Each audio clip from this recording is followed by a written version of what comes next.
Hello everyone, my name is Ashish and today my topic is about the medication error and the drug induction. The medication error is a preventable event that may cause or lead to inappropriate medication use or harm to the patient while the medication is in the control of the healthcare professional, patient or consumer. The type of medication error is the prescribing error. This error occurs when due to mistake of prescriber such as wrong dosage administration route. Omission error. This error occurs when the patient is not given scheduled prescribed drug in healthcare control like hospital, nursing or home, etc.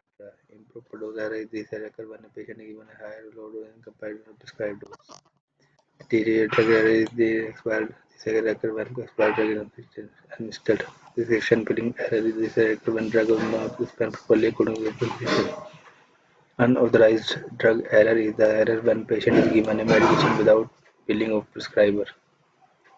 The wrong time error is the error when drug is not administered at appropriate time, too soon or too late. The wrong dose error and wrong drug prescription error, wrong administration technique error, or monitoring error is also the error of medication.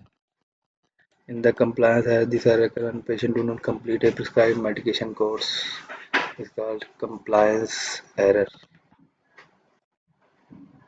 The consequence of medication error is the error lead to a serious adverse effect, allergic reaction, or cause a new healthcare problem, sometimes lead to death.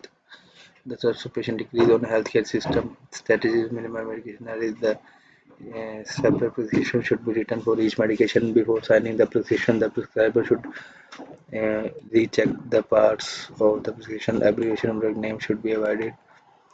The patient age should be mentioned in the prescription. The pharmacy should read the prescription carefully and should follow every step of dispensing. The pharmacy should check if the doses are adequate or not. The nurse should administer the right drug to the right patient in the right time. And multitask should be avoided during prescribing drugs and dispensing and mixing the drug. The healthcare profession should be stress-free. The workload of healthcare profession should be in limit. The LASA drug should be handled carefully.